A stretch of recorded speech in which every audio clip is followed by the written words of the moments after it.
tarde.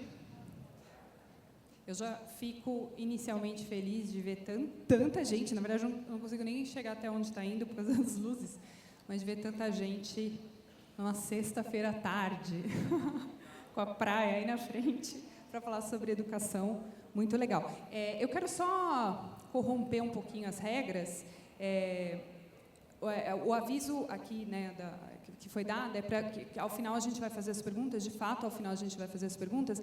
Mas eu queria pedir para vocês, enquanto a gente estiver conversando, se surgir uma pergunta, para já escrever e, na medida do possível, já entregar para o pessoal, porque às vezes a pergunta pode se perder. Então, escrevam durante, e aí, na última meia hora, eu vou fazer o máximo de perguntas que for possível que chegarem de vocês, e eu acho que é muito importante, né, a participação. Bom, a minha primeira pergunta, então, Viviane, é o seguinte: você costuma falar, e é um assunto que eu gosto muito, que a sala de aula é um espaço de afeto. E eu queria que você explicasse isso. O que é esse afeto que você disse que a sala de aula é? Bom, boa tarde a todos. Estou muito feliz de estar aqui com vocês. Espero que essa conversa seja boa não apenas para a nossa vida profissional, mas para a nossa vida pessoal, né? A gente está falando de afeto, então não tem como negar que somos seres humanos que se afetam. Então, primeiro, a sala de aula, a escola, ela se reduz a 4 paredes. Você pode ter milhões de paredes, mas a escola pode ser enorme, né? Mas, no fundo, é um espaço, né? E como é um espaço, a escola e a sala de aula, ela é um pedaço do mundo. Ela não é nada isolado, ela não é uma entidade fora do mundo, né? Que, inclusive, vai solucionar os problemas do mundo. Não, ela é mundo. Se ela é mundo, ela tem seres humanos se relacionando, pessoas, coisas acontecendo, como em qualquer lugar. Por que a sala de aula é um espaço de afeto? Porque a palavra afeto, no sentido filosófico, especialmente como usa Spinoza, que é um filósofo bastante interessante para pensar o contemporâneo, junto com Nietzsche, que eu faço isso muito, né? É que afeto envolve afetar e ser afetado. Afeto não necessariamente é sentimento. O que é um sentimento? É quando você distingue um afeto. Então, você foi afetado de modo agressivo, ou de modo afetuoso, ou de modo amoroso, ou, enfim, você é afetado de diferentes maneiras. E mais, tem muitas maneiras de ser afetado que são inomináveis. Você é afetado e você não nomeia aquilo que aconteceu com você. Você está provocado e não sabe o que é. E isso, a gente pode classificar isso, não numa visão psicanalítica, mas numa visão filosófica, como angústia. Angústia é um sentimento muito difícil de lidar. E o que é esse sentimento? É você estar cheio de um movimento que você não sabe nomear esse sentimento. E aí ele pode te causar mal, ele pode fechar a glote, ele pode te tirar o ar, ele pode fazer a mão suar, mas é um sentimento que também faz parte da nossa vida. Angústia, todos os afetos fazem parte. Afetar e ser afetado é o que nos potencializa. Uma pessoa, quando não afeta nem é afetada, ela está fora do jogo, ela está fora do fluxo, não é? E isso a gente pode dizer, por exemplo, novamente, não no sentido clínico, mas no sentido conceitual, você pode chamar de depressão, não é? Quer dizer, o que é uma pessoa deprimida? É quando o mundo acontece e ela não faz mais parte. Então, fazer parte do afeto, afetar e ser afetado por sentimentos que às vezes a gente não consegue lidar, é próprio da vida, e isso é próprio de uma vida ativa e intensa, não é? Ter sentimentos, ter afetos é uma alegria. O que a gente tem que fazer é aprender a lidar com eles. E óbvio que a sala de aula não está fora disso, a nossa casa não está fora disso, o nosso espaço de trabalho não está fora disso. Ou a gente aprende a lidar com os afetos, cada um, que eu chamo de gestão de si, né? Ou a gente faz a gestão de si mesmo, para poder trabalhar, para poder amar e ser amado, para poder estar na escola, ou a nossa vida se torna inviável, insustentável. Como que... eu avisei a Viviane que... Eu fui jornalista há muito tempo e eu tenho um lado jornalístico. Fique à vontade, imagina. Então, eu vou ficar pedindo explicações. Numa sala de aula, né, imaginando uma escola tradicional brasileira, tradicional, né, ou seja, que atende, né, requisitos da nossa legislação, enfim. Como que isso acontece? O que seria um aluno numa escola brasileira ser afetado na sala de aula? Por exemplo, eu tenho uma sala de aula com 10 alunos, 20, sei lá, um independente. Podem ser crianças pequenas, podem ser adolescentes ou até adultos, mas especialmente crianças pequenas. Então, tá. Essa criança foi para a escola hoje, mas na noite anterior, o pai e a mãe sentaram com ela e disseram, nós estamos nos separando, e mesmo que tenha todo um processo bacana, feito, cuidadoso, essa criança, em algum momento, teve uma notícia na vida dela, o que aconteceu com ela. Essa criança vai para a escola no outro dia, ela não deixa de ver a escola. Ela está indo para a escola, mas ela tem um buraco na alma enorme, que vai ser fechado, que vai ser elaborado. Ter esses buracos na alma faz parte da vida de todo mundo, são rituais de iniciação, rituais na própria vida, mesmo uma vida corriqueira tem isso. Você não é mais criancinha, por exemplo, cresceu, os braços crescem rápido demais na adolescência, né? Os peitinhos, então, tudo isso muda, a criança fica muito afetada.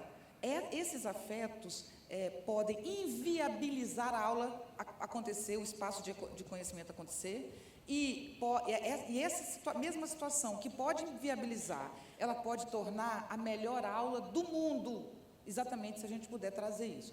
Óbvio que a gente tem que ter sensibilidade para isso, nem todas as questões são expostas, então óbvio que as pessoas têm que estar preparadas minimamente para lidar, não é? Não é simplesmente dizer, então fala para todo mundo o que aconteceu na sua casa, não é isso, é uma delicadeza, dependendo da idade, cada idade a gente aborda, mas gente, não tem um assunto sobre afeto, de afetar e ser afetado, que não possa ser conversado com uma criança de qualquer idade.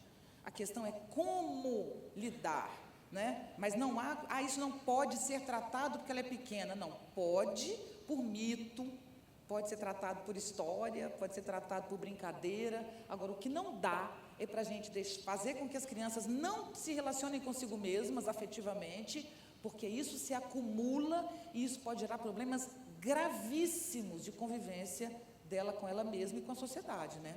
Mas a gente não tem essa tradição, né? Eu estou pensando aqui na minha experiência escolar, e sempre quando eu trabalho com educação, obviamente, né, eu fico lembrando da minha experiência escolar, eu acho que nunca ninguém me perguntou, quando eu cheguei na escola, tipo, você, como é que você está?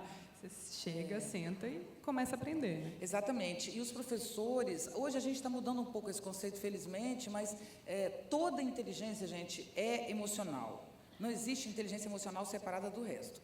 Toda inteligência emocional. Se a gente pega, por exemplo, as teorias da cognição, não estou nem falando novamente de educação nem de psicologia, estou falando de filosofia. No final do século XVIII, né, o pensamento kantiano já nos mostra que a inteligência formal, lógica, objetiva, a inteligência do engenheiro, do general, de um exército, do gestor de uma empresa, não estou nem falando de artista, tá? Toda inteligência, é condição da inteligência a criatividade, porque quando a gente olha o mundo, a gente não vê tudo, a gente completa. Então, quando, por exemplo, você vê uma cadeira, uma mesa, só vê os 3 pés da mesa, mas você sabe que ela tem 4, não é? Não é só porque você já viu, porque mesmo que você nunca tenha visto, você deduz por figura e fundo. Então, a percepção tem leis. Então, você, logicamente, completa o mundo usando a sua percepção. Uma pessoa pouco criativa e emocionalmente tensa, que não lida consigo mesma, ela embota a sua inteligência, né? Isso é um fato.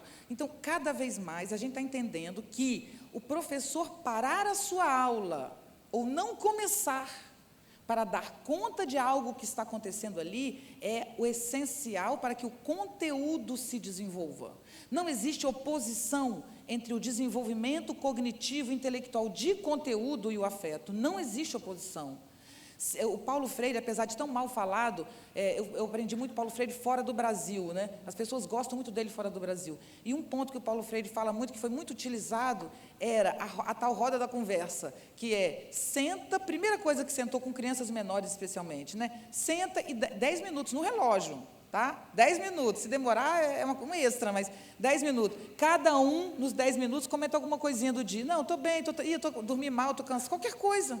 E essa pequena conversinha faz com que o professor esteja junto com aquela turma e nós estamos juntos num projeto que é aprender. Criar vínculo entre nós é essencial para que a aula aconteça bem. Enfim, Sabine, só uma coisa que eu quero reforçar. Não existe oposição entre o desenvolvimento afetivo e o desenvolvimento intelectual, gente. Não existe. Pelo contrário, pessoas potencialmente inteligentes, muito inteligentes, em geral, têm muita dificuldade no mundo, porque quando a inteligência é muito grande, a capacidade cognitiva de fazer vínculos, de fazer conexões é muito grande, e essa pessoa não tem uma sustentação afetiva que dê conta dessa inteligência, ela, em geral, fica doente, tá? Psiquicamente, né? Então, é condição, não tem como separar essas coisas. A questão do Paulo Freire, só um parênteses, eu concordo. O tempo que eu passei fora do país também, eu lembro de ter ouvido várias vezes que ele era o principal autor brasileiro em todas as áreas, né? O pessoal comenta muito isso nas grandes universidades do mundo. Ele é considerado o maior educador do mundo para populações vulneráveis. Em toda a história da humanidade, ele é considerado no mundo inteiro o maior, né? Mas ele tem coisas muito impressionantes mesmo, que podem ajudar qualquer classe social, qualquer pessoa, que é a humanidade, né? Humanizar a educação. E aí eu fiquei pensando o seguinte, né? Uma escola que comece a fazer isso, né? Vamos supor, idealmente, uma escola gasta, entre aspas, né? Alguns minutos lá conversando com os alunos, tal, e menos tempo da aula expositiva. Isso, como que você acha que os pais olhariam isso? Quer dizer, a criança começa a falar o que ela pensa, o que ela acha, o que ela sente, e ela tem menos tempo escolar, às vezes até num tempo que é reduzido em algumas escolas. É fundamental, Sabine, essa pergunta, fundamental. E aí, gente, vamos conversar uma coisa difícil, tá? É um assunto difícil, mas a gente tem que falar entre a gente, que é essencial. Os pais precisam entender a importância disso, né? Precisam entender, senão a gente não consegue trabalhar isso na escola, isso é um fato, né? A pergunta é, como fazer os pais entenderem isso? Eu vou fazer primeiro vocês entenderem isso, porque aí vocês vão conseguir falar para os pais, né? A questão é a seguinte, nós tínhamos uma sociedade que tinha como fundamento a matéria, era a realidade, casa, sapato, roupa, isso era ter poder, né? Hoje, ter poder é ter curtida na rede social, né? Hoje, ter poder é aparecer bonito na fita, na foto, né? Eu posso dizer que tenho sapatos e roupas sem ter, não é? Quem disse que eu tenho ou não? Eu postei a foto. Quando alguém diz para mim assim, ontem estava em São Paulo, e era um evento de empresa, né, de mundo corporativo, e a menina disse, a questão da rede social é que a gente fica parado, eu estou aqui trabalhando, vivendo em São Paulo, no mundo corporativo, e olho lá, tem uma pessoa numa praia, postando uma foto, eu falei, me desculpa, você está confundindo as coisas. Você está trabalhando, aquilo é uma fotografia, não é o mundo. A foto não mostra se aquela mulher está angustiada, brigando com o marido naquela foto. Acabou a foto, eles estão se batendo. Entendeu? É verdade, você não tem. Foto não tem nada a ver. Você está comparando a sua experiência momentânea com uma fotografia idealizada. Então, isso é muito difícil. Então, a gente perdeu a noção do que é foto, vídeo, imagem e realidade. Eu poderia falar horas sobre isso, mas não é o caso. Então, vivemos um abismo, tá, de um mundo. Daqui a pouco o mundo se reorganiza, é apenas uma mudança, mas é uma mudança, é uma transição. Nessa transição, por várias razões, a gente pode falar mais isso no debate, tem a ver com a mudança das famílias, tem a ver com várias coisas, mas nós temos um abismo civilizatório bem grave acontecendo, que é, segundo a Organização Mundial de Saúde, a doença que mais incapacita ao trabalho no século XXI é a depressão, porque ela acontece para a pessoa e para a família, para todo mundo ao redor, ela tem um poder de contágio enorme. A segunda maior causa de morte de jovens no mundo é o suicídio. A primeira causa é o acidente de trânsito. No Brasil, a terceira causa de morte de jovens é o suicídio, porque a segunda, depois do trânsito, é o homicídio de jovens negros nas periferias das grandes cidades. São policiais, são moradores, são bandidos. Infelizmente, 90% das mortes de jovens são de negros no Brasil. Essa é a nossa situação. Isso já é bastante tenso, né? Mas não é só isso. A nossa população adulta, grande parte no mundo, é medicada com fluoxetina, e nossas crianças com Ritalina. Nós temos uma população medicada, na sua grande maioria, dos 6 em diante, até o resto da vida, né? Mas isso ainda não é o suficiente. Nós temos, hoje, o maior fenômeno segundo o mapa da violência de 2017, podem consultar que vocês vão ver, o suicídio de crianças no Brasil subiu 40% em 10 anos, de 10 a 14. Nos Estados Unidos, as 5 doenças que mais matam criança nos Estados Unidos, somadas, mata menos do que suicídio, que já é a primeira causa de morte em muitos municípios. Em muitos municípios, não, distritos, sei lá, como eles chamam isso lá. a situação é bem complicada. Esse abismo civilizatório, essa mudança de mídias, criou uma infinidade de desafios. Isso vai se transformar. Não pensa que esse negócio é assim infinito, não. E dali vai... Não. Isso vai se reordenar. A gente vai reaprender a lidar com as crianças. Tudo isso vai se transformar. É uma transição. Portanto, se a capacidade de lidar com os afetos, a capacidade de lidar com a criatividade, com a vida, com o presente, com o tempo, já era importante antes, hoje ela não é importante, hoje ela é condição de sobrevivência. A escola nunca pode ser penalizada se uma criança comete suicídio, especialmente se for no espaço escolar, não tem causalidade para isso, não tem um culpado, não é a escola, ou a família, ou o namoradinho que brigou e por isso a menina... Não tem culpado. Então, nós juntos temos que construir um modo complexo de realimentar afetivamente essa criança, cada um do seu modo, para sustentá-la. Por que eu estou te dizendo isso? Você me disse como convencer os pais. Eu acho que o que eu acabei de dizer é mais do que suficiente. Então, chamar os pais e ter uma conversa direta e objetiva é necessário, nesse tom que eu estou falando aqui. Não é para deixar os pais desesperados, não, porque aí vocês vão ter muito mais trabalho, que esses pais vão ficar alucinados. Não é desesperar os pais, dizer, olha, não tem jeito. Não, é dizer, estamos nos antecipando, vamos juntos cuidar para que não aconteça. Infelizmente, é o tema que eu falo hoje, em 90% das minhas palestras é sobre isso. Porque eu falo uma vez, depois me chamam de novo, e, infelizmente, eu acabei de chegar de um evento no Recife, em que eu falei para 3.800 professores de educação integral só sobre esse tema. Né? Porque a automutilação é um outro fenômeno muito grande, né? As crianças se cortam com lâmina, e isso acontece dentro de sala de aula, dentro do banheiro da escola, escolas populares, escolas de classe média, escolas de classe alta, independente da classe social, é um fenômeno mundial, infelizmente. Eu queria ainda... na verdade, esse assunto é tão amplo e tão cheio de... E tenso, né, gente? Triste, né, gente? É triste demais. Eu falo assim com essa simplicidade porque eu preciso, mas você não tem ideia do que eu ouço, porque eu acabo de falar sobre isso, estava contando para a Sabine ali fora, depois eu paro na fila, as pessoas querem conversar, né? E eu ouço tanta coisa que é muito triste, sabe? É de em todas as classes sociais, em todos os lugares do Brasil e do mundo, é isso mesmo, infelizmente. Eu queria que você explorasse um pouquinho, pensando especialmente, por exemplo, a questão da depressão, né, de crianças com depressão. O que a gente escuta muito é aquela família culpada que faz uma associação, né? Essa criança está com depressão porque eu, mãe, ou o casal se separou, por exemplo, quer dizer, faz uma associação direta. Eu queria que você explorasse isso um pouquinho mais, quer dizer, o que está por trás de uma criança com depressão que vai além de uma causa familiar ou de um aspecto, quer dizer, o que envolve? Eu sou psicanalista, né? Vocês devem saber, eu trabalhei com clínica há mais de 20 anos, especialmente com adolescente nos últimos anos, mas o que eu estou falando não é clínico, não é de uma análise clínica, é uma análise civilizatória, um diagnóstico do mundo, é mais simples até. Então, acontece o seguinte, uma pessoa, por exemplo, as pessoas que estão saindo da Venezuela e que estão indo para Roraima, elas não se matam, porque elas precisam viver, elas estão lutando para viver.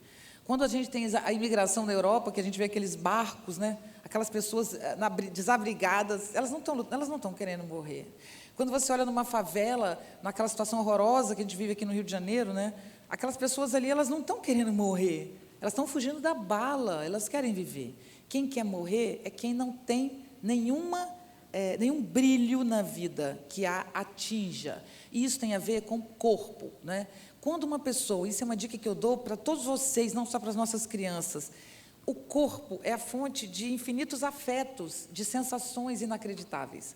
Quando a gente sensibiliza o corpo, valoriza, por exemplo, quando a gente aprende a pôr amor no ouvido e ouvir as coisas com amor, pôr amor nos olhos e ver com amor. Amor é uma coisa que não é romântica, não, eu digo com atração, com empatia, né? Tudo se torna interessante. Um cão brincando, uma criança, o pôr do sol, uma janela que abre, um vento, uma sensação nova no corpo, uma imagem que você viu, uma música, tudo te agrada. Então, você está sempre provocado por alguma coisa. Quando, por outro lado, você é extremamente mental e só raciocina e não tem experiências corporais, você rapidamente conclui logicamente coisas horríveis, né? Então, por exemplo, você olha e fala assim, nossa, como a rede social é horrível, as pessoas se odeiam, o mundo hoje é assim, terrorismo, suicídio. Olha bem, eu poderia aqui usar não a minha sensibilidade de poeta, mas a minha análise filosófica, e fazer para vocês um diagnóstico desse mundo medonho. Eu poderia, se eu usar só a racionalidade, né? Estamos caminhando para quê? Para o caos? Para o que está acontecendo? Então, é apavorante, mas a gente sabe que a vida é inédita, porque você raciocina, mas acontece algo novo e muda. Então, o que está acontecendo? Excesso de pensamento lógico, falta de sensação, faz concluir coisas. E mais, esse corpo não sente. Quando uma criança se automutila, é costume dizer, ela está fazendo isso porque ela quer sofrer. Por que meu filho está querendo sofrer? Ele não quer sofrer. Ele se corta para sentir. Ele não sente nada. Ele quer sentir. Então, hoje, o fenômeno de suicídio de crianças tem muito mais a ver com falta de experiências físicas, presenciais. A mãe, e você tem toda a razão, as mães estão... Olha, é fundamental falar, a passagem de um modelo de pirâmide para um modelo em rede. Nós tínhamos em casa as crianças, que eram 8 por família, 7, minha mãe teve 11, né? Desculpa, minha avó teve 11, minha mãe teve 6... Hoje, nós temos 1,7, é engraçado que é um filho e mais ou menos um, né? Não chega a 2. 1,7 filhos por família, mesmo nas classes populares. Então, a taxa de natalidade desabou exatamente no Brasil. Então, nós temos, na verdade, poucos, mas antigamente era muitos filhos, a mãe, do lado, a tia solteirona, que ficou para ajudar a criar, e a avó, que se revezava entre os outros genros e netos e noras. E em cima o pai. Então, isso é uma pirâmide, que é, a mãe cuida dos filhos. Quando ela não sabe o que fazer, ela está em casa, ela fala, você vai ver quando seu pai chegar. Ou seja, quem cria o pai é a mãe, você está entendendo? Quem manda em tudo é a mãe, sempre foi. A mãe manda nos filhos, no pai, mandava. Nos filhos, no pai, na família do pai. O centro da família brasileira, no mundo inteiro eu não tenho como analisar, mas no Brasil, sempre foi a mulher que mandou e desmandou, e na geração passada e futura. Acontece que essa mulher saiu para trabalhar. Felizmente, e ainda bem, ninguém vai duvidar disso, nem achar ruim. Quando ela saiu, ficou um buraco sem tamanho, enorme, mas ficou a avó e a tia solteirona. A avó casou de novo, a avó está fazendo mestrado, e a tia solteirona acabou, felizmente. Eliminaram esse inferno, que era o caritó. Não casou até os 30, fica para a titia, pelo contrário. Ou ela foi viajar ao mundo. Não é? Pelo contrário, as meninas hoje estão muito potentes. Eu não quero saber o que era a minha vida, não tem nada disso. Pelo contrário, hoje é difícil convencer um rapaz bem intencionado a encontrar uma moça para ter um filho, não é uma coisa fácil. Porque as meninas querem sua vida. Então, com essa mudança, o que acontece? As crianças estão em casa, ou os pais querem que a escola resolva tudo. Primeiro, a escola não tem como resolver tudo, especialmente a formação afetiva. Nós, professores, gestores, educadores, a gente faz o que pode com o que a gente recebe, deu para entender? Nós não somos responsáveis por a formação afetiva dessas crianças. Agora, eu faço o que eu posso, eu como professor, como gestor, eu vejo o que eu tenho e faço o melhor. Então, a família não está existindo mais, né? Então, o que acontece? Essa criança, ela passa o dia inteiro na internet, mas vocês devem ter ouvido falar em Deep Web, não é? Quem não ouviu, aprenda, porque meu filho de 14 anos aprendeu a entrar sozinho, já me mostrou, eu entro com ele para aprender, ele, mãe, vem ver isso e tal, 14 anos, mas meu filho é alguém com quem eu tenho um vínculo muito grande, porque se eu não tivesse, você imagina com 14 anos na Deep Web, que é onde se faz tráfico de pessoas, né? Uma coisa linda, não tem endereço, uma internet sem endereço, nem a polícia encontra uma pessoa na Deep Web. Então, isso é a nossa dificuldade, certo? Aí, o que a mãe sente nessa hora? A mãe pensa, eu não estou em casa. O pai, quando é um bom pai, pensa, eu não estou em casa. Eles vão voltar para casa? Não vão, gente. Então, é preciso reconstruir o laço familiar a partir de mais gente. É o que eu chamo da mandala da família. A gente tem que construir as famílias um vínculo. E todos os filhos ali. Então, a gente se relaciona, por exemplo... eu não tenho família no Rio, nem meu ex-marido. Então, tenho o ex-marido. Eu preciso ter um vínculo com meu ex-marido mínimo de respeito, em nome dessa criança. É o que a gente tem que se educar para isso. Não necessariamente todo mundo faz, mas tem ele. Tem irmão? Tem irmão? Não tem irmão? Tem parente? Quem é o parente próximo? Elege 1 ou 2. Quem são os melhores amigos? Quem são os pais dos melhores amigos? Eu não tenho que ser do mesmo partido político, na mesma visão de mundo, não. Eu não tenho que ser amiga nem sair junto com esses pais. Mas eu tenho que ter uma comunicação com esses pais. E aí a gente vai criando uma nova ordem, que é, essa criança ela é criada por várias pessoas, um ajuda o outro, a moça que trabalha na minha casa não é apenas a minha empregada mais, ela é alguém com quem eu tenho, sabe? Então a gente cria, às vezes é uma amiga, que a gente tem amiga, que nem tem filho, que nos ajuda. Então é preciso criar uma rede. Agora, finalmente, para responder finalmente a sua pergunta, toda criança no mundo tem que ter um ser humano que ela confia. Que ela confia. E não dá para ser o professor, você está entendendo? Tem que ser, de verdade, alguém da família. Alguém que ela possa correr para contar. Né? Agora, caso essas crianças não tenham, e a maioria não tem, porque os pais fazem tudo por essa criança, Eu não estou criticando os pais, gente, os pais são consequência de tudo isso, entendeu? Eu não tenho raiva dos pais. Os pais estão fazendo o que eles podem, mas eles não conseguem, então eles se preocupam, eles racionalmente preocupam, eles ligam 1000 vezes, às vezes eles vigiam essa criança, mas eles não entendem que ela precisa de presença, de alguém. Às vezes é uma pessoa que trabalha na sua casa, que pode ser essa pessoa e faz isso com amor, certo? Qual é a razão maior da depressão e do suicídio infantil? Solidão.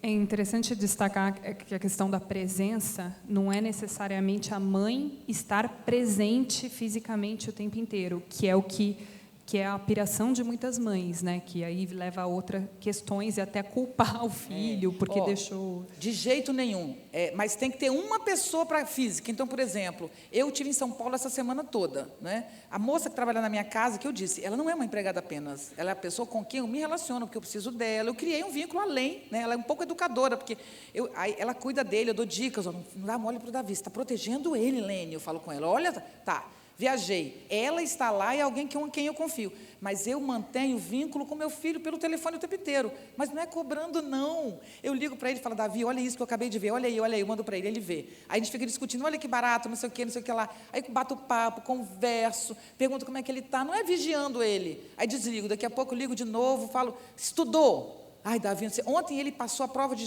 geografia que ele fez ontem todo comigo, me conta. Mãe, isso aqui, não sei o que lá. Eu duvido que você saiba isso. Ele me perguntava, eu falava, eu sei. Outras eu não sabia, né? Porque a gente vai esquecendo.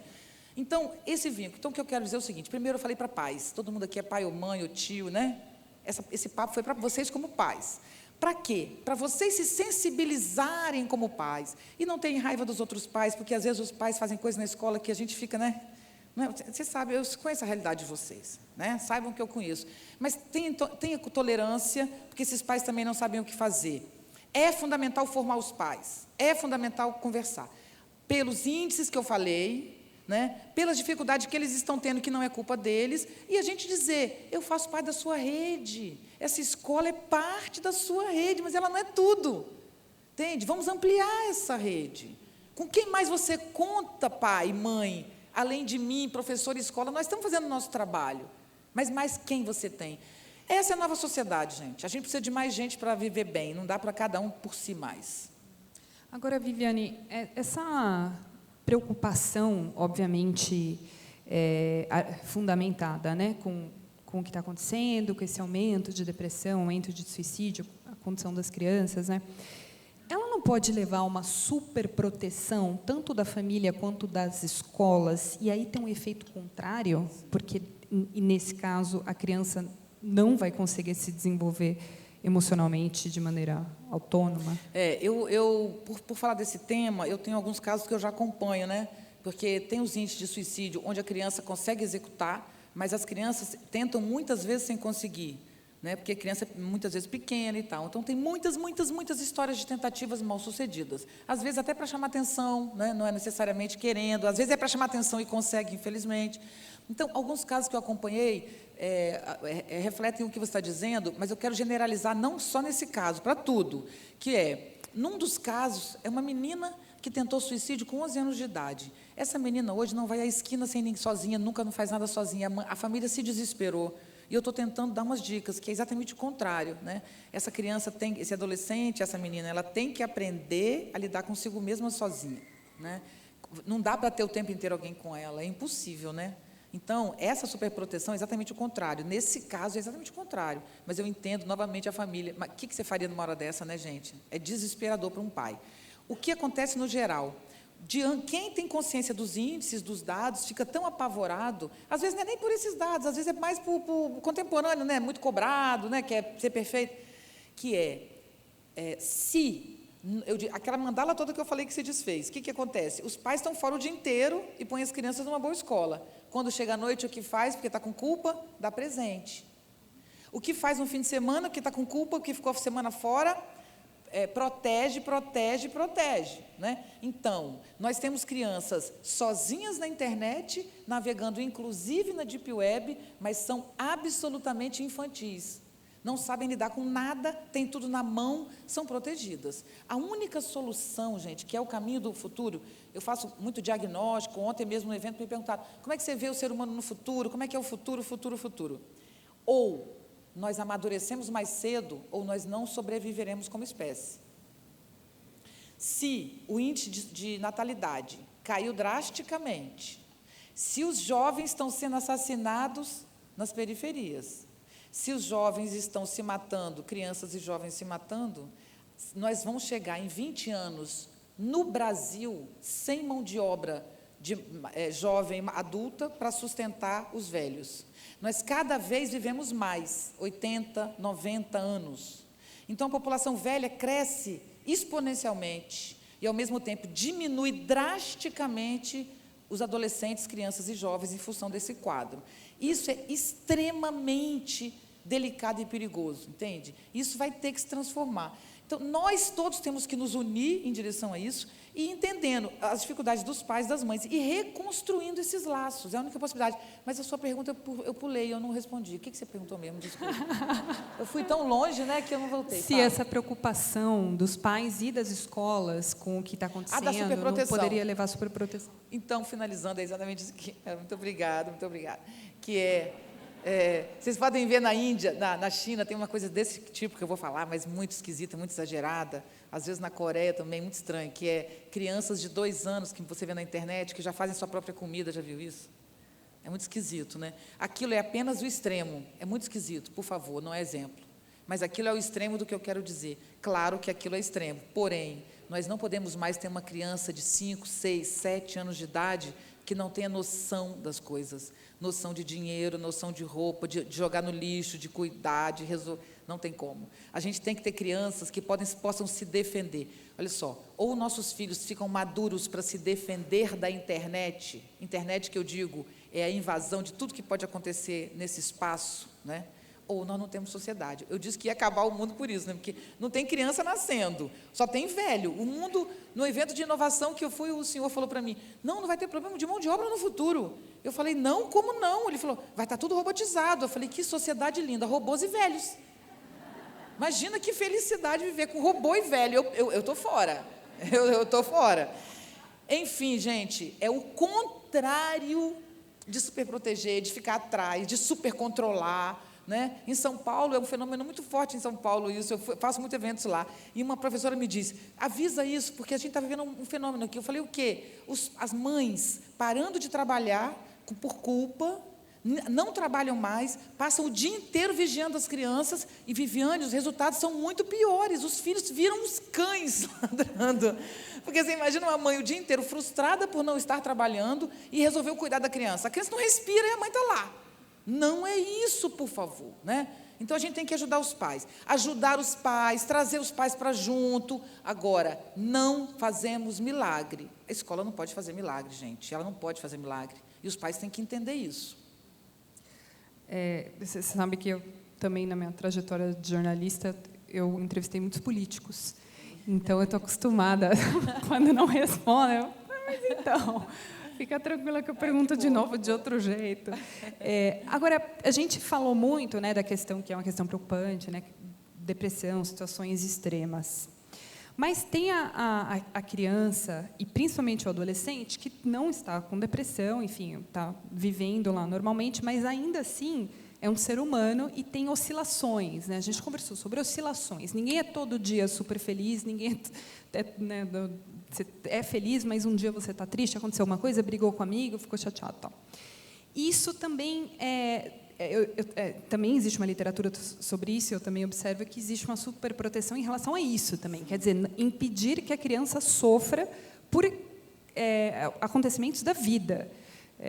O avô que morreu, o cachorro, enfim, coisas que vão acontecer. E se não houver esse sofrimento, não tem amadurecimento. Quer dizer, a gente também está passando por isso, quer dizer, com tanto medo, a gente impede a criança de sofrer ou impede a criança de falar sobre o sofrimento? Nós, adultos, não sabemos lidar com o sofrimento, né? Então, a gente transfere para as crianças. Pensa num caso, pensa nas crianças presas naquela caverna. Né? Pensa naquelas crianças. Aquelas crianças ficaram dias e dias no escuro, sem enxergar nada, comendo quase nada, vendo a água subir, sabendo que poderia a qualquer hora morrer, e permaneceram calmas. Permaneceram calmas, tranquilas, confiando no líder que as orientava. Apaga a cena. Imagina a mesma coisa com crianças brasileiras. Não precisa nem comentar, né? O professor é culpado? Fez uma coisa errada? Podemos mandar prender, matar? Não, mas aqui no Brasil a gente ia mandar matar o professor. Porque a gente ama culpado. A gente ama achar alguém e dizer, essa pessoa é responsável por isso. Não, o professor não era culpado, foi um acidente, aconteceu. Pode até ter sido uma imprudência, supondo, mas uma imprudência não é nada que você possa levar a esse extremo, certo? Então, agora vamos usar isso como metáfora. Nós temos... a gente está gravando tudo que está falando? Se está gravando, tira o que eu vou... Se for publicar, tira o que eu vou falar agora, por favor. Não é nada errado, mas eu preferia que não, se fosse o caso. Nós vivemos uma situação extremamente delicada no mundo todo. No Brasil, a coisa mais difícil que a gente vive no Brasil chama-se crime organizado. Vocês não têm ideia, eu estudo há mais de 15 anos isso, vocês não têm ideia do que significa isso, né? Embaixo de toda a nossa sociedade, da nossa estrutura. É algo extremamente complexo. É organizado, não é desorganizado, não. É crime organizado. Dá para entender? Conclua você mesmo com o que eu quero dizer. É organizadíssimo. Tá? Nós podemos, a qualquer hora do dia ou da noite, não sair mais de casa. Nem de helicóptero, se você ou o pai do seu aluno tiver um. Não tem como sair de casa. Durante 15 dias no Espírito Santo, a minha família não pôde sair de casa. Nem para comprar remédio. As pessoas trocavam medicação umas com as outras no mesmo prédio, porque não tinha uma farmácia, não tinha um posto de saúde. É o caos, é desesperador. Ninguém colocava o rosto na rua. O que aconteceu no Espírito Santo pode acontecer em qualquer lugar do Brasil. O Espírito Santo não é especialmente, nesse caso, nada. Não é especialmente, não tem nada ali especial, pelo contrário. Eu poderia falar sobre isso, mas vamos pular. Eu conheço muito bem essa realidade, sei o que aconteceu ali, mas... Então, gente, nós não estamos livres de estar numa caverna escura durante 10 dias, como eles ficaram na Indonésia. Ou por violência de crime organizado, no nosso caso, ou por desastres ambientais. A Europa está pegando fogo. Vocês viram o que aconteceu na Grécia, o ano passado em Portugal, nos Estados Unidos. Então, uma questão ambiental, tudo pode nos fazer. Ou a gente aprende a lidar com esses abismos. Gente, não tem dinheiro no mundo que resolva uma questão ambiental. Eu estava na ilha de Comandatuba, que é um lugar bem bacana, chiquérrimo, né, no evento de patronal de saúde. Eu peguei o barco, eu tenho que pegar um barco para atravessar para chegar na ilha. É tão chique o evento, a situação, que quando eu cheguei, era eu e um senhor apenas, tinha uma banda de música tocando, Ilha da Fantasia, colares, bebidas na mão, dançarinas, estou falando sério, para nos receber. Era esse tipo de evento milionário. Quando a gente entrou, a travessia não era longa. Começou a chover, era uma época que tinha muito acidente ambiental, naquele início, sabe, de crise ambiental, todo mundo morrendo de medo. Simplesmente começou a chover, e aquela balsa balançava para um lado e balançava para o outro. Olha, era uma tensão, todo mundo muito nervoso. O senhor do meu lado, nervoso, a gente conversou um pouquinho e tal. No outro dia, na minha palestra, ele estava na frente, aí eu brinquei, logo conversei com ele, né? Ele era um homem extremamente milionário, aqui uma dona de uma empresa, que se eu falar o nome, vocês vão saber qual é, obviamente. Eu falei para ele, ontem, o que era mais importante, diz para mim, $1 bilhão ou ser amigo do barqueiro?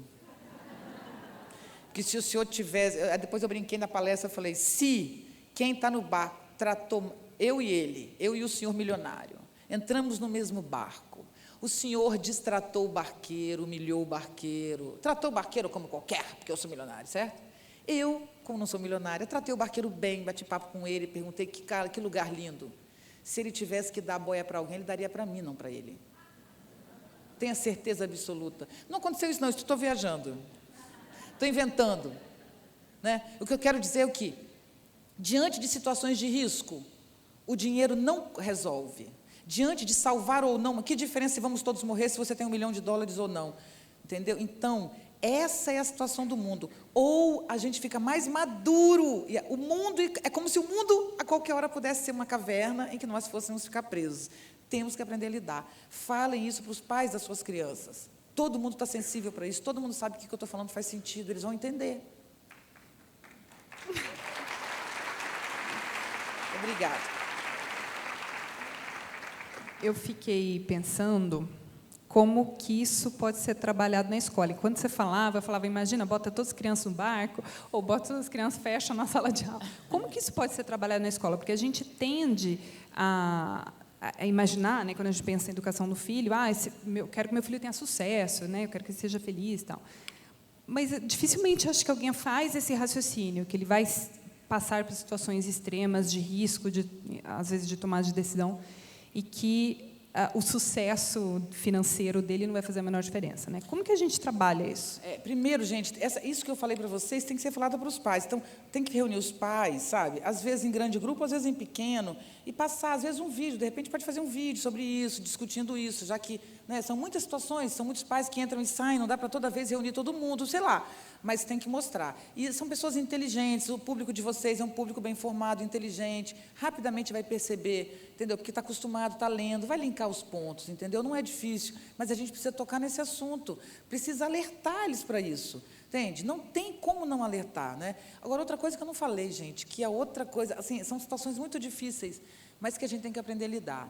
Naquela escola, em Goiás, o garoto entrou na sala de aula com uma arma, matou 2 colegas, e só não matou mais e se matou porque a professora entrou na frente dele, gente. Ela poderia ter morrido também. Ela foi muito corajosa. Mas ela foi corajosa porque ela sabia, e isso depois eu li sobre isso, que ela tinha um vínculo com o menino, por isso que ela fez, senão ela não faria. Ela sabia que aquele menino tinha com ela uma relação de respeito e ela conseguiu fazer aquilo.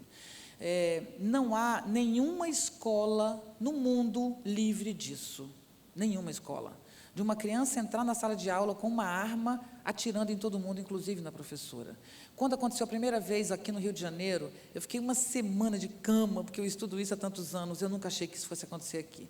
Eu fazia a Rádio CBN na época e disse, infelizmente, isso vai acontecer de novo. E, pouco tempo depois, a gente teve um garoto que entrou numa escola, atirou na professora, não conseguiu matar a professora, mas se matou. Depois teve um outro garoto. Enfim, a gente teve uma infinidade de acontecimentos. E, de lá para cá, o último foi a situação de Goiás. A gente tem uma história de um vigia que simplesmente queimou vivas várias crianças da educação infantil. Sabe que notícia isso teve no Brasil? Nenhuma. A gente tratou isso, o cara tinha problemas. Gente, o que é ter problema ou não ter? O cara é doente. Você acha que é fácil assim identificar alguém doente? Está escrito na testa dele? Né? Não é fácil. Então, nós hoje temos que estar preparados a lidar com o desafio. Isso significa, olha só o que eu vou dizer para vocês, tá? Para vocês. E, obviamente, que pelo que vocês estão recebendo desse programa que a gente está aqui discutindo, é o que as crianças têm que aprender. A gente vai ter que aprender velho.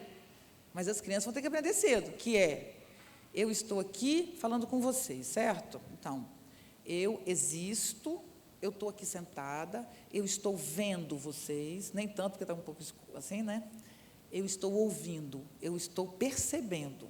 Qualquer movimento novo que acontece, eu estou ligada nesse movimento, eu estou prestando atenção nesse movimento.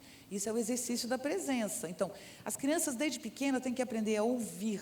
Literalmente, aprender a ouvir não é só ouvir porque não é surda.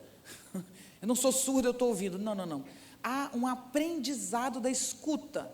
Quanto mais sensível eu escuta, mais eu lido bem com o imprevisto de um acidente ambiental. Eu tenho que desenvolver o meu olhar. Porque quando eu olho, eu não apenas vejo o pôr do sol e me alegro mesmo estando triste.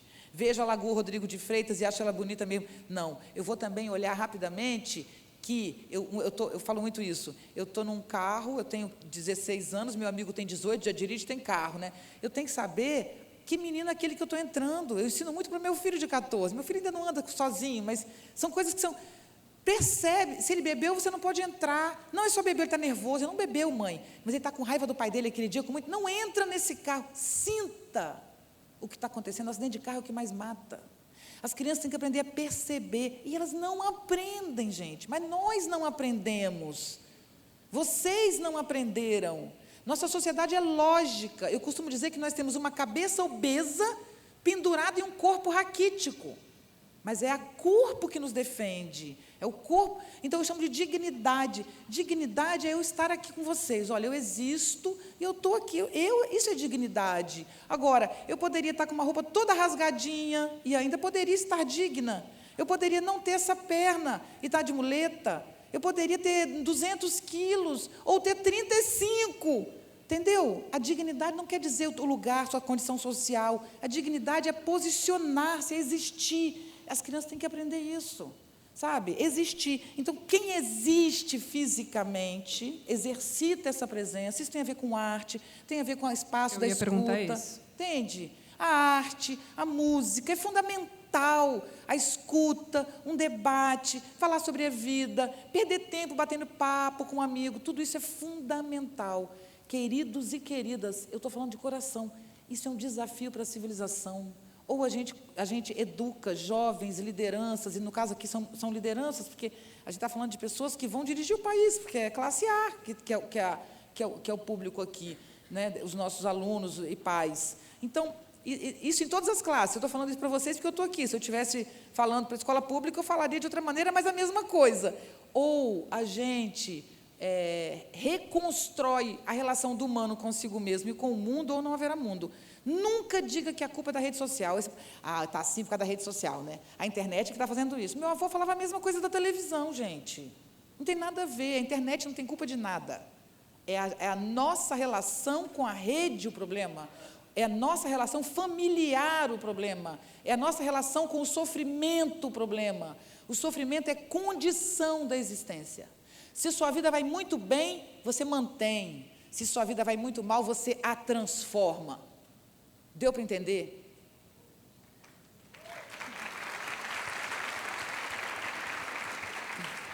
É interessante como vários aspectos do desenvolvimento do que a gente está falando, né, dessas habilidades estão ligados de maneiras diferentes, né, de você se expressar, a artes, o teatro, quer dizer, de várias maneiras, conversar, a roda de conversa, né, que você falou, quer dizer, tem várias maneiras de se fazer isso.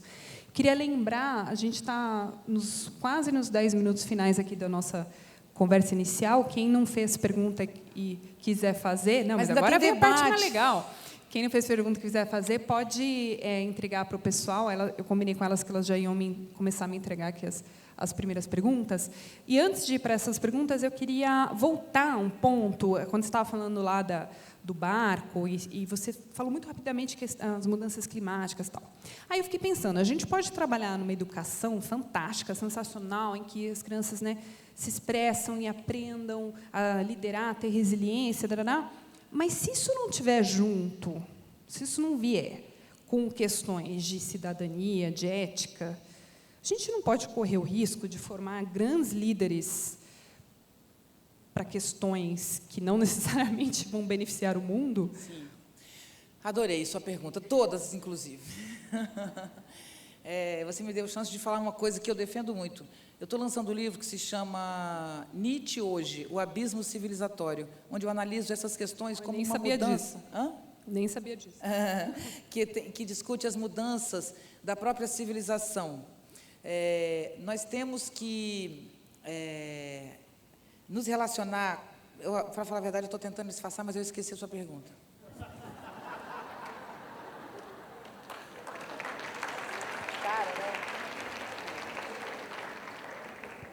Isso eu nunca ouvi de um político, eu já ouvi muito enrolação. Gente, é muito legal. A melhor coisa que um professor tem que fazer é mostrar fragilidade para os seus alunos. Você sabe a coisa mais legal que eu vi na internet? Eu tenho um público imenso na internet, eu tenho postagens com 7 milhões de visualizações, 6, 3. Semana passada eu postei uma sobre solidão, que deu 2 milhões. Então, eu tenho um público enorme. E eu ouço muitas coisas, muitos elogios, mas eu ouvi uma coisa muito legal. Não era para mim, um comentando com o outro, eu adorei. Eles diziam assim, eu gosto dessa professora, porque ela está sempre implicada no problema, quando ela fala. Ela nunca fala de fora.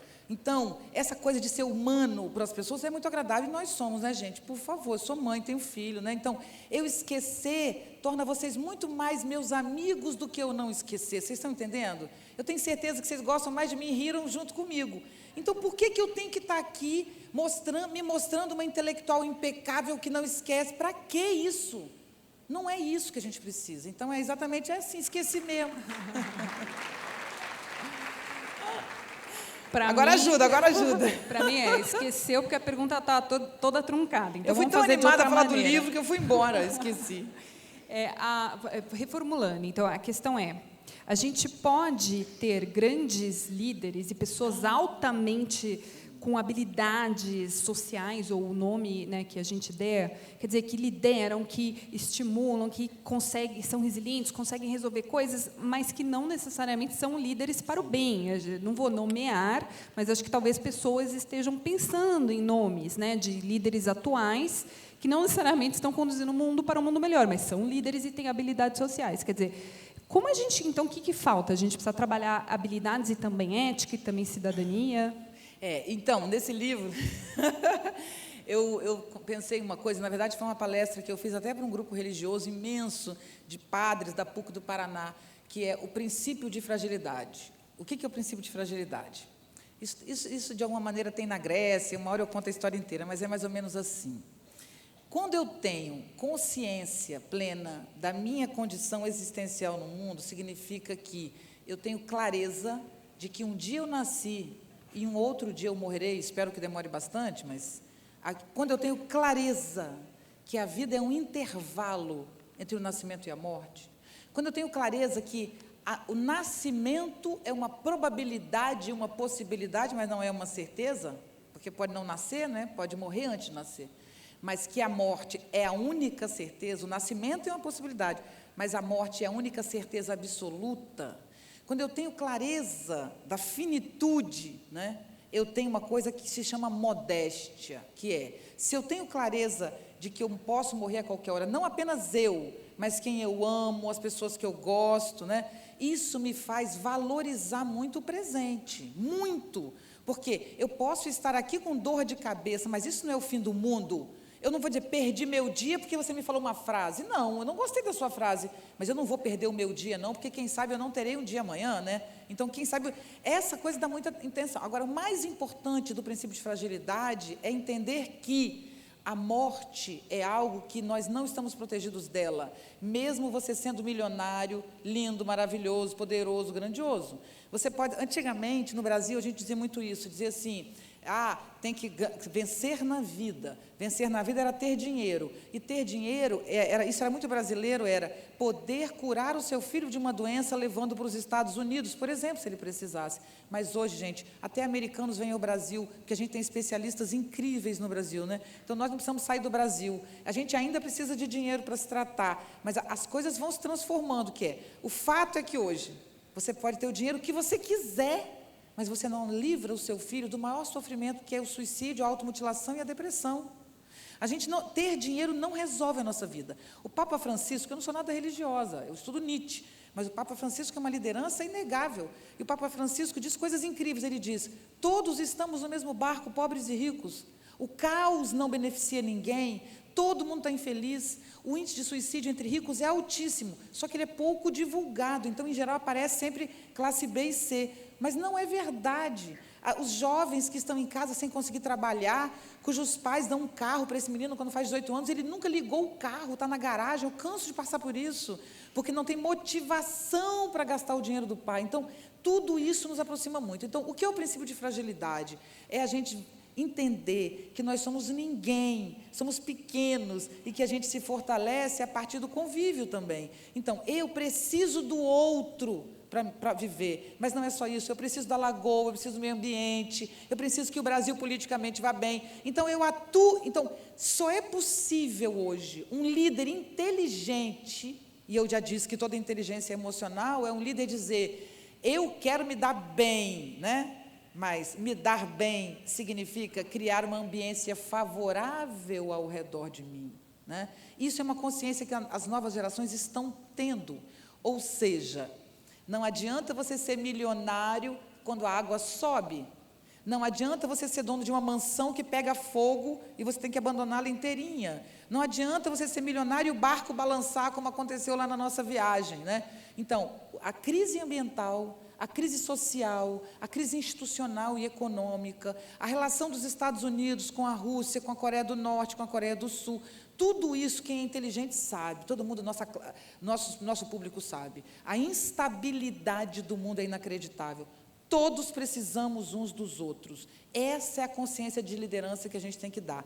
Então, se formasse pessoas como vocês formam, que são as pessoas que literalmente vão liderar empresas, a política, porque são os ricos do nosso país, eu ajudaria essas pessoas amorosa e carinhosamente a entender que elas são finitas e que a vida vale mais do que tudo. E, finalmente, que eu uso muito isso, que é uma pessoa, quando ela é muito rica, ela pode ser muito admirada e invejada.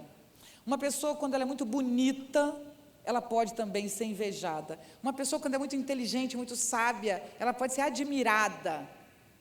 Mas ser amado não tem nada a ver com isso. Para você ser amado, você tem que ser amável. E a gente só precisa de amor. Eu brinco que atualmente, eu que estudo Nietzsche, eu agora dou aula, curso para noiva. Lembra de curso para noiva? Você era da igreja dando um curso para as mulheres, era o marido, às vezes nem ia, né? Era o curso para noiva, como lidar com a família. Às vezes eu me sinto assim, porque hoje eu sou aquela que diga, temos que nos amar, sabe? Mas não é aquele amor idiota, não, é a noção de que eu quero ter curtida na rede social, eu quero ser linda, né? Veja os bumbuns, o que estão passando, né? Olha o que os nossos bumbuns estão vivendo ultimamente. Doutor bumbum, doutora bumbum, é o que mais tem destruindo bumbuns por aí. Então, o bumbum ser bonito é para ser amado. Mas, às vezes, o bumbum bonito, ninguém ama o bumbum bonito. Ama o feio, o bumbum todo caído, você ama.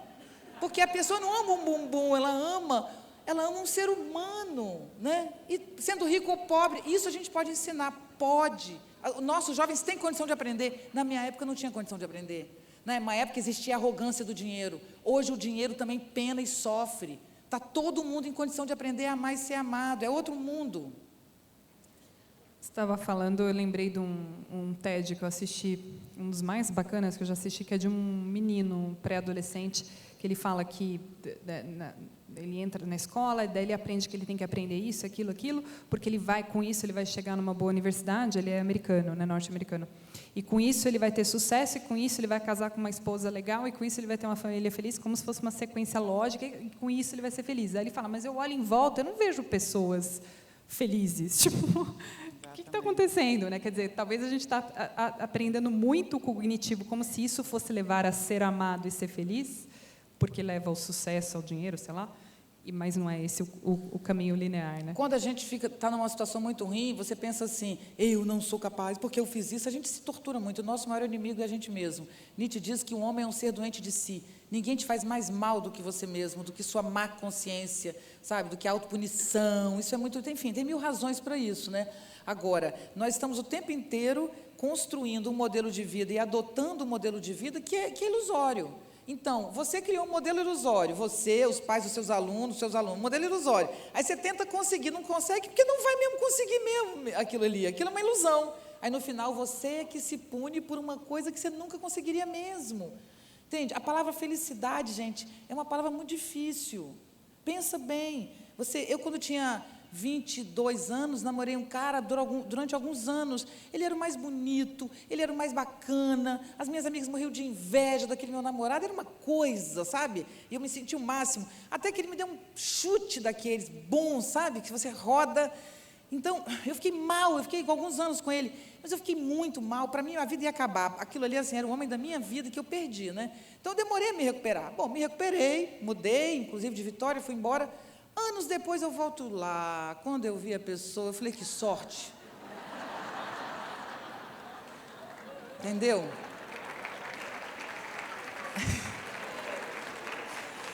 O que eu quero dizer é que a gente não sabe. Para de achar que sabe o que vai te fazer bem. Além do princípio de fragilidade, a gente tem que adotar o princípio de instabilidade.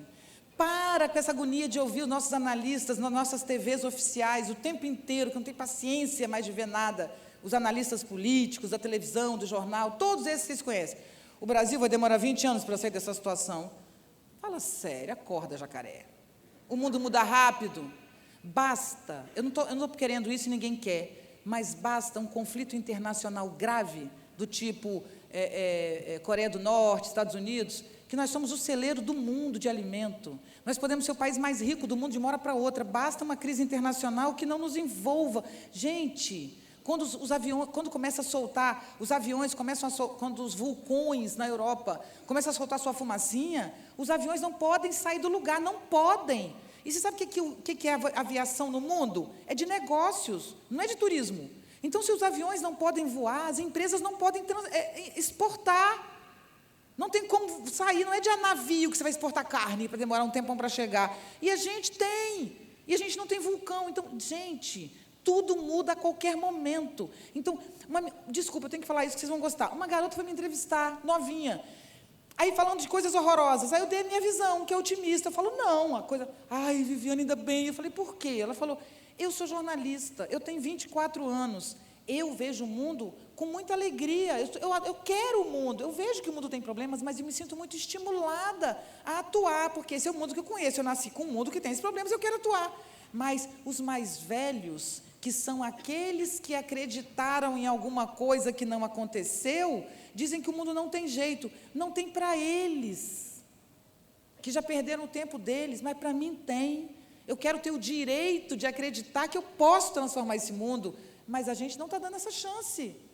Você está entendendo? Não está dando. As notícias de jornal, o modo como a gente avalia o mundo, é só de decadência. Isso não é verdade. Aí ela ficou muito animada, eu falei, pois é, anime-se, o mundo está aí, o tempo inteiro o mundo teve crise, e vamos investir. Isso diminui o índice de suicídio, tá? Isso que eu acabei de falar. Deixe esses meninos acreditarem que eles podem transformar o mundo em um lugar melhor, ou as nossas lideranças reconstroem a relação do humano consigo mesmo e com o mundo, tornando essa relação mais sustentável, ou não haverá mundo, né? Então, a expectativa favorável é fundamental.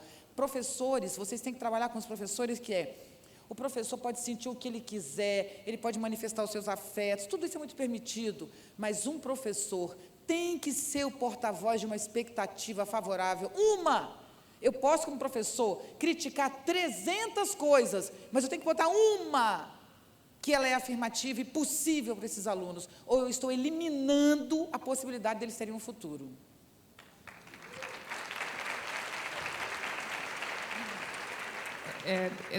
Antes de eu passar aqui para as perguntas, que, aliás, estão muito boas, e já começou aqui o nosso tempo de pergunta, eu só para fechar, eu lembrei de uma pesquisa que saiu, eu acho que segunda-feira, na imprensa, no caso é com escola pública, que mostrou a influência dos professores nos alunos, né, que eles falam, você nem pensa em fazer vestibular porque você não vai passar nunca.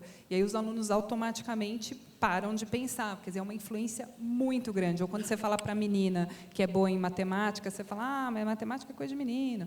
Aí, quer dizer, isso pode ser uma mudança para a vida inteira, né? Que você desiste do mundo melhor, desiste de tentar.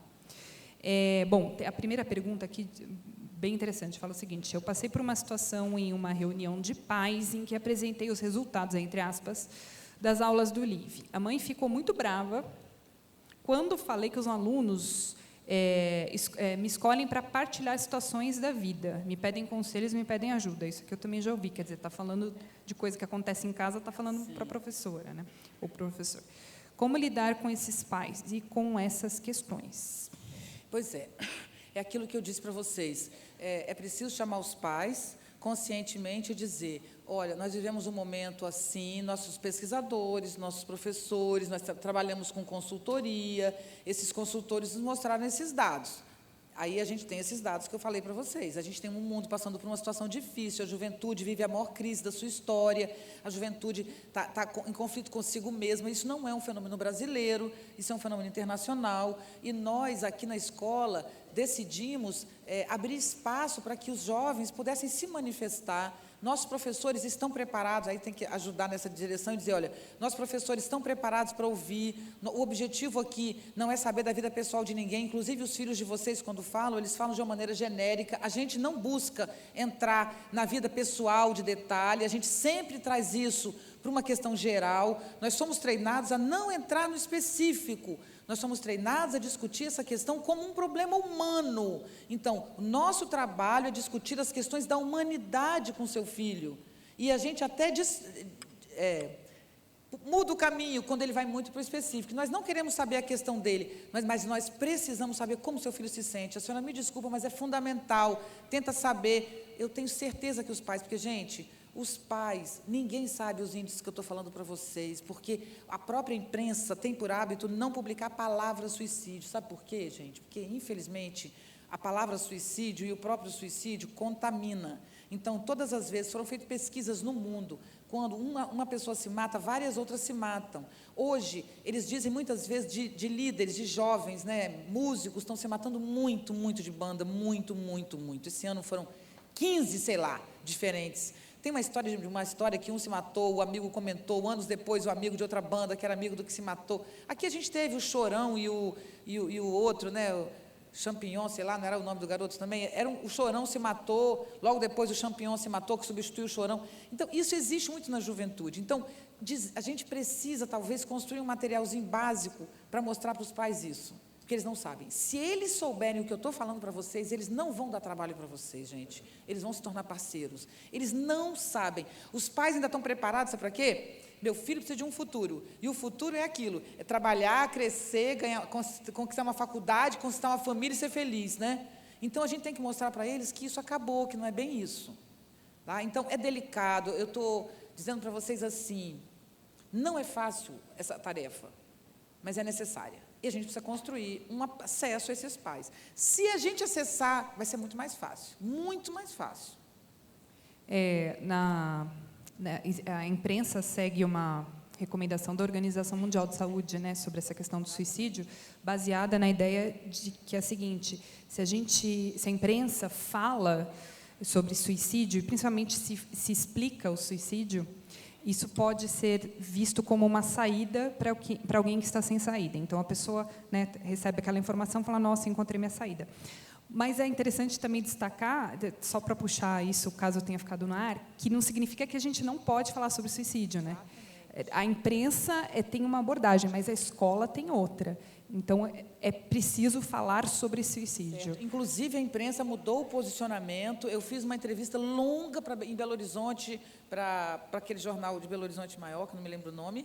Estado de Minas. Estado de Minas. Foi longa a matéria, e ele me perguntou como eu aconselharia. Eu encaminhei uma outra matéria que eu tinha feito também, que foi muito legal. A matéria termina mostrando termina dizendo isso, gente, a vida, com uma coisa afirmativa, que eu orientei, e no final ainda coloca o CVV, coloca vários lugares, se você não se sente bem, procure. Então, as matérias sobre suicídio estão acontecendo, e elas sempre terminam orientando como fazer, indicando para as pessoas uma possibilidade. Mas, hoje, infelizmente, já é fato. Vocês viram o Outubro Amarelo? Outubro Amarelo, não tem o mês da prevenção do câncer de mama? Agora a gente tem, setembro, exatamente. Hoje a gente tem já na televisão uma campanha contra o suicídio. Olha o que a gente está falando. Tem uma pergunta aqui, a melhor de todas. Renato Russo estava certo quando escreveu a música Que País é Esse? Também não sei que país é esse. Se alguém souber, me fala. Que país é esse tem um sentido impressionante, porque o que país é esse, ele tem dois lados opostos. O que país é esse do Renato Russo diz que gente estranha, louca, corrupta, maluca. E ele também diz que gente incrível, linda, maravilhosa e fantástica. O Brasil tem tudo isso. No evento que eu tive esses dias em São Paulo, tinha uma pessoa inacreditável, que se chama Dallenberg, que tem uma ONG chamada Fundação Casa, no Cariri, perto onde tem Padre Cícero, que eu esqueci, Juazeiro do Norte. Eu já estive lá, estive no espaço dele, e ele estava essa semana. Ele é um cara genial, nordestino, que só estudou até o 8º ano, uma história incrível, muito incrível, né? Olha, de novo eu esqueci, eu estou boa hoje, hein? Do Dallenberg, o que eu estava falando? Me desculpe. Exatamente. Olha o que ele falou. Gente, eu fiz 5 palestras essa semana. Eu estou aqui, você não tem noção. Eu faço, em geral, 2. Eu ainda estou indo para Foz do Iguaçu amanhã, para falar para 3.000 psicólogos no Encontro Federal. Então, eu estou realmente muito cansada, mas é bom que vocês estão me ajudando.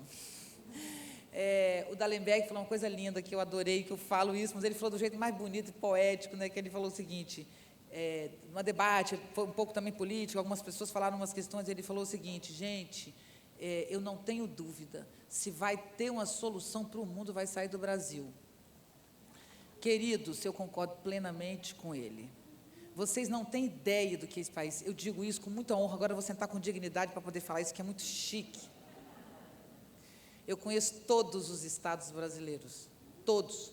Pelo menos 3 municípios de interior de cada um. Eu vou até Fortaleza de carro, e ando de avião, e ando 4 horas de carro depois para chegar onde eu vou dar a palestra. Amapá, Macapá, Roraima, Tocantins, Palmas, Rio Grande do Sul, Rio Grande do Norte, Natal. Eu conheço o Brasil inteiro. Uma coisa é o Brasil das notícias, o Brasil da corrupção, o Brasil dos jogos horrorosos. Outra coisa é o Brasil da gente brasileira, do Sul, do Centro-Oeste, do Nordeste.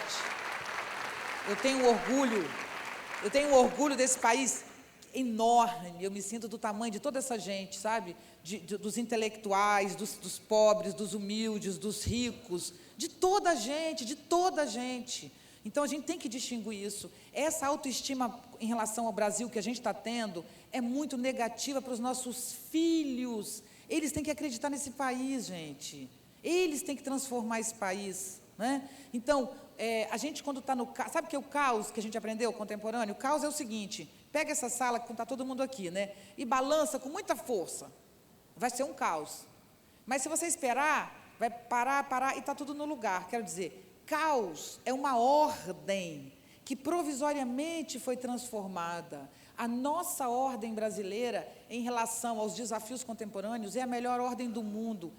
Nós gostamos de criança no Brasil, nós gostamos de brincar com os filhos, nós gostamos de comemorar a vida, nós gostamos de festa, nós temos um corpo lindo, mesmo gordinho, com celulite, lindo não é magrinho na praia, não, é um corpo vivo, nós somos pessoas misturadas, nós temos a capacidade de nos conectar com a diferença, nós como civilização temos qualidades inacreditáveis. Gente, se vocês vissem ontem o que eu vi, 4 meninos do Capão Redondo, uma favela de São Paulo, que entraram num projeto de lideranças. O que esses meninos estão fazendo? Vocês não têm ideia da nossa genialidade. Não tem povo mais criativo que o nosso, entende? Em todas as classes. E isso é fundamental para a gente ter uma escola alegre, animada, que joga para cima, né? Não é a política de 5ª categoria que nesse momento nós temos que vai nos tirar nosso Brasil. Por favor.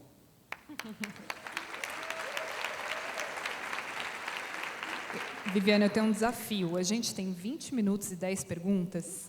Vamos fazer uma pergunta respondida a cada 2 minutos? Tá, eu vou responder agora rapidinho, prometo, eu juro. Não é fácil. Bom, essa aqui volta para a questão que a gente estava falando. A questão do suicídio, depressão. Estamos com o caso de uma aluna que atentou sobre a própria vida. Como podemos conduzir essa situação? Qual é o nosso papel? Aí a pessoa escreve, a família está presente e é aliada da escola. A escola não é culpada, mas é nela que tudo se centra, é muito difícil para quem fica, é muito difícil, porque, em geral, o suicídio de uma pessoa acarreta o da outra, né? Então, em São Paulo, teve um momento em que a Universidade de Medicina teve que suspender as aulas, porque uma pessoa se matou, o outro se matou, o outro se matou. Tive várias situações dessa. Então, primeira coisa a fazer é cuidar das crianças que conviviam com essa criança, cuidar, porque é contagiante esse inferno, infelizmente, né? Agora, tem uma moça de um Cefet aqui do Rio de Janeiro, que é uma escola técnica pública, né? Mas de excelente qualidade. Essa professora, ela é artista plástica, professora de artes, e ela construiu uma coisa que eu estou com ela tentando formatar para oferecer para as escolas. Então, é uma exposição de artes plásticas feita com os adolescentes. Então, como é que ela faz? Começa com um corredor de bullying. Isso não é para esse caso imediato, mas é para trabalhar com isso. Aí começa com todos os conflitos. Todo mundo que está na exposição você começa fazendo parte do corredor inicial. Então, você que entrou vai fazer bullying com quem entra.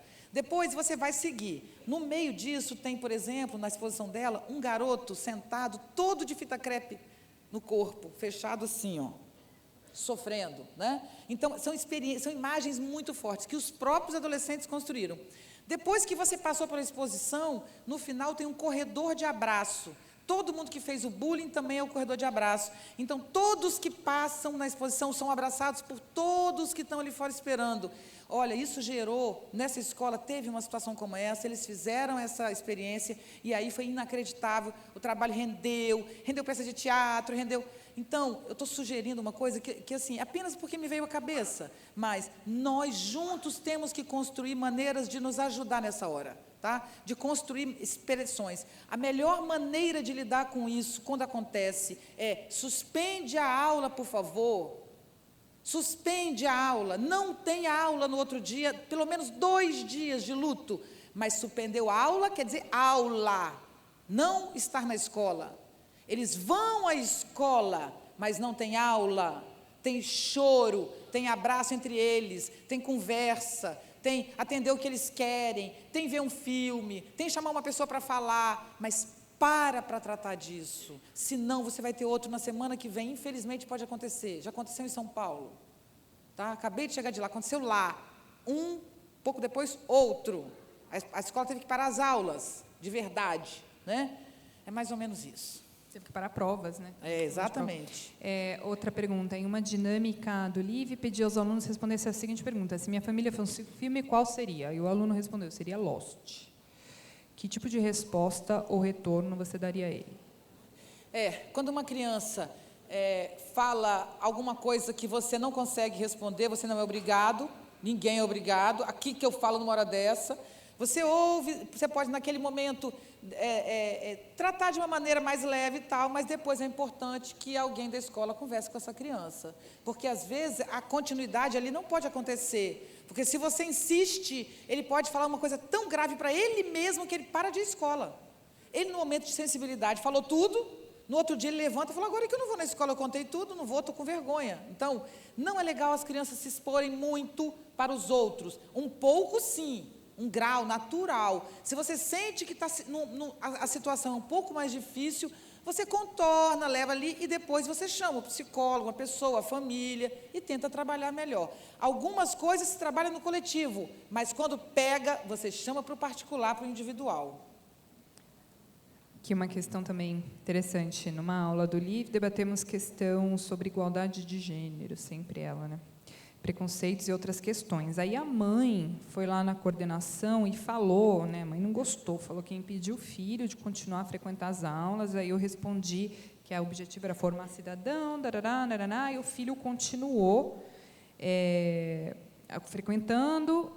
Aí eu não entendi se é ela ou ele, eu acho que é ela, a mãe, olha de uma forma estranha para essa professora ou professor. Como fazer? Vê se eu entendi. A criança sofreu algum tipo de preconceito, foi isso? Não.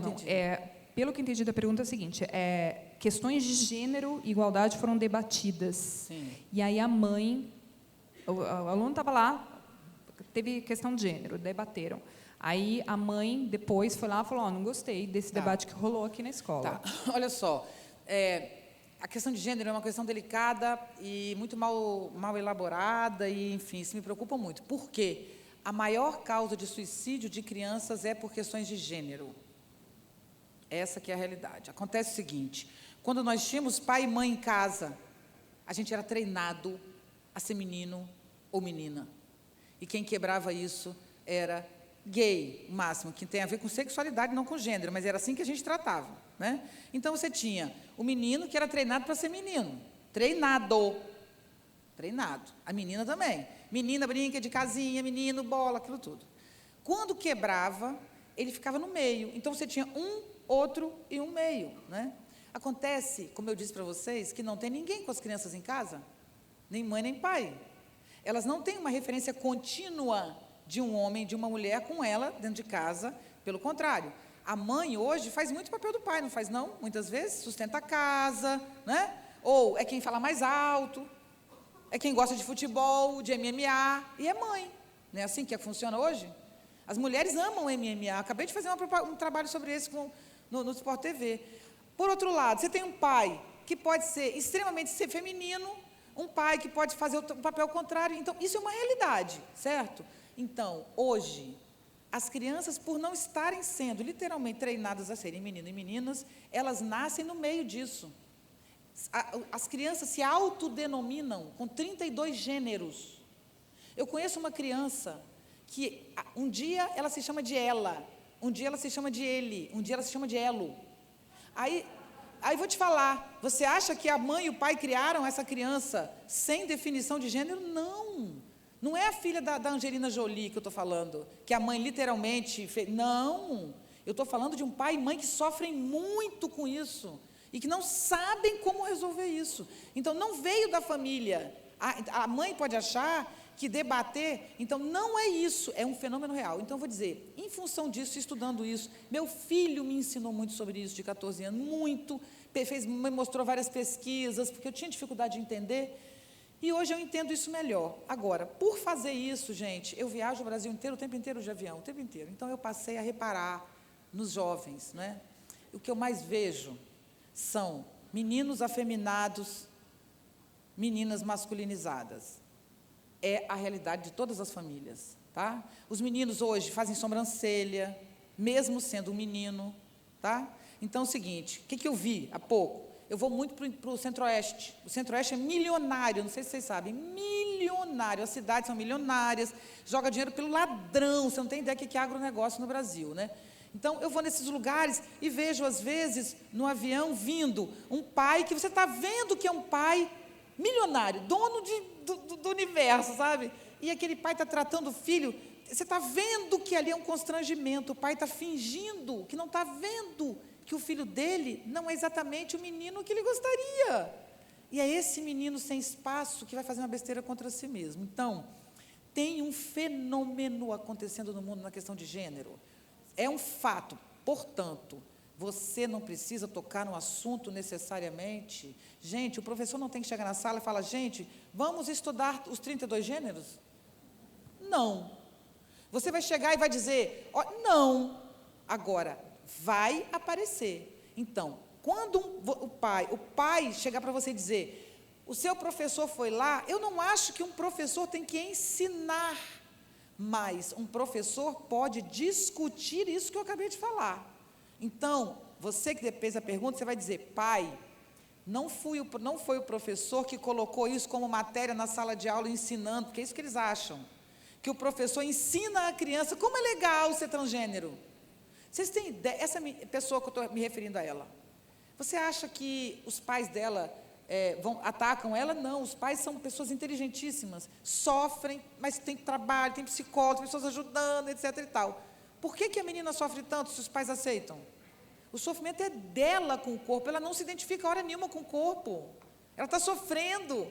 Ela não é a menina doidinha que quer. Não é isso, nesse caso que eu estou citando. Portanto, o papel da escola não é ensinar as crianças que elas podem ser qualquer gênero. O papel da escola é não discriminar. E quando um colega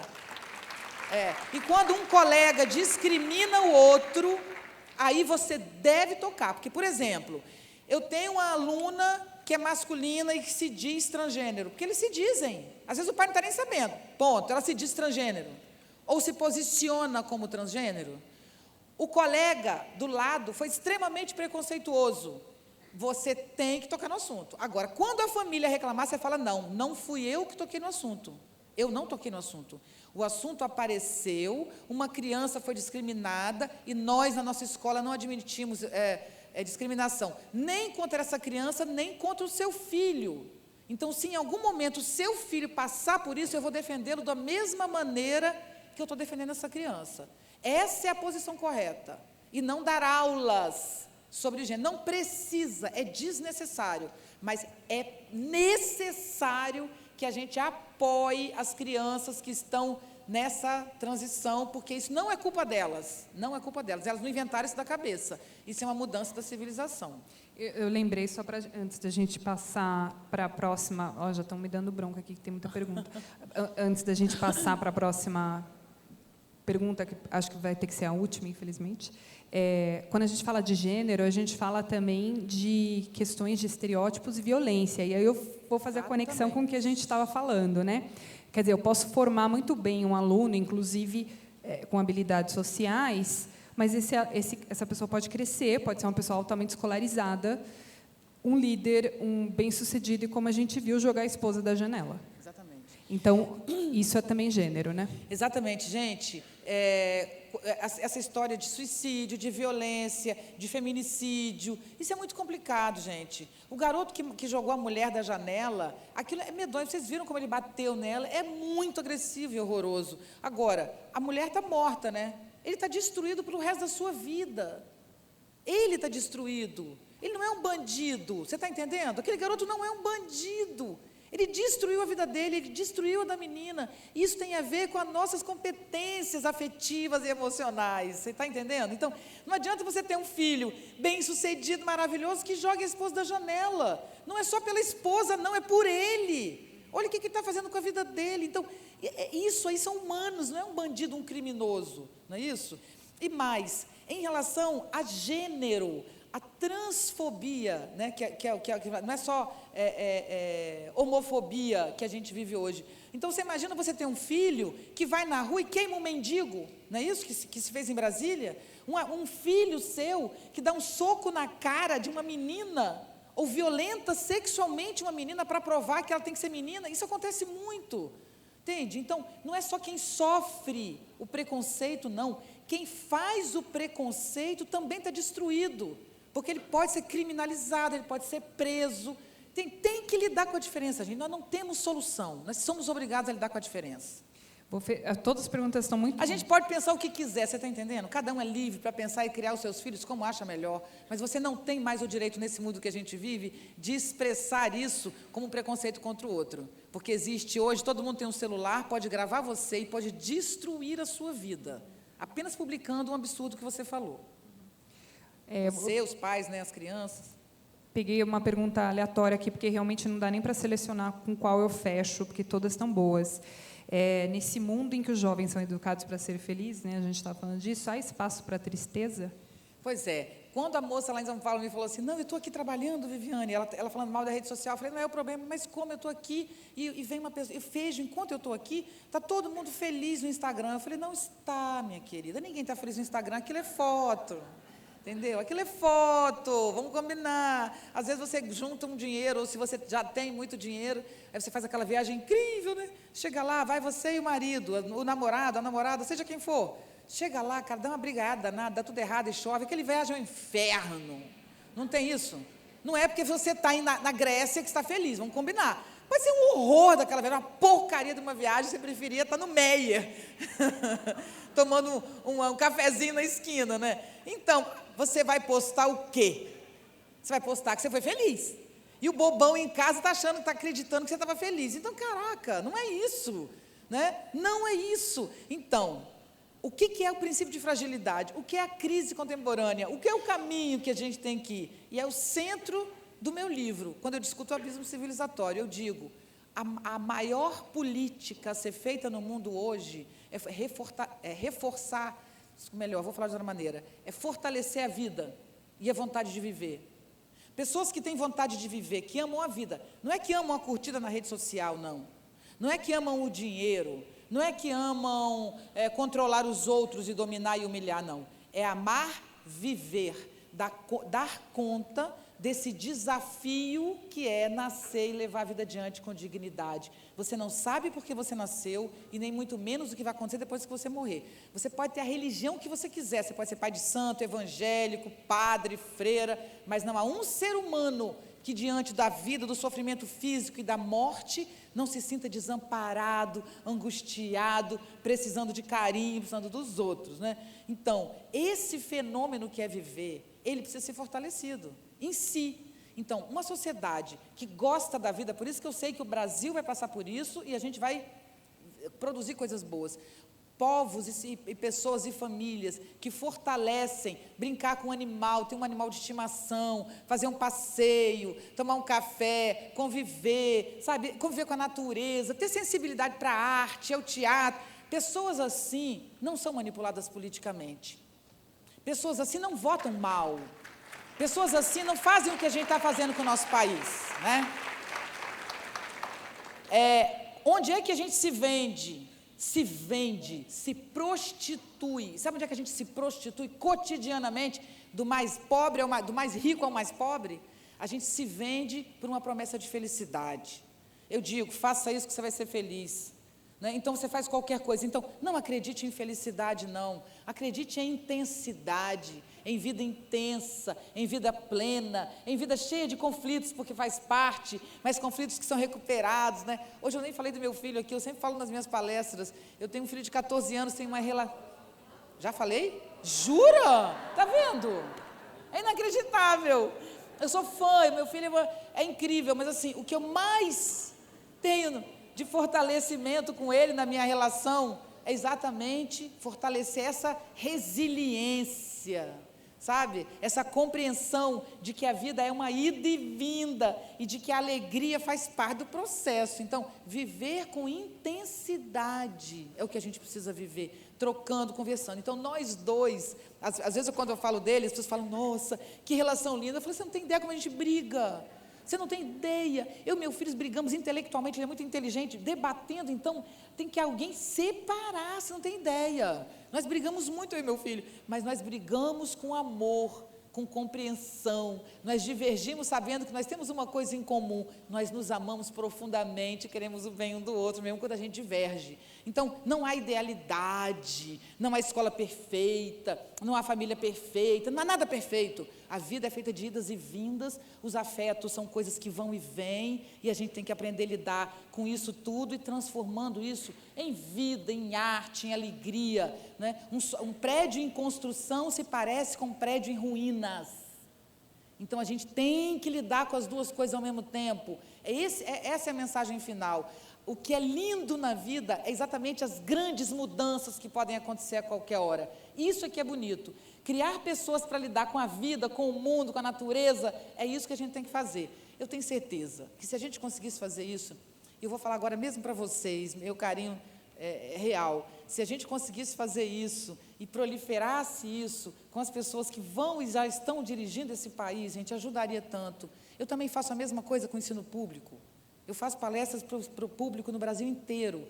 Então, eu não estou falando só para os líderes, não são os líderes que mudam o mundo, não. Quem muda o mundo é meu povinho lá mesmo, de baixo, sabe, que eu estou trabalhando. Agora, que lindo se as nossas lideranças, quero dizer, imagina quando os nossos médicos, os nossos dentistas, os nossos advogados e juízes, os nossos engenheiros forem bem formados, pessoas adultas e éticas, a nossa vida seria muito melhor.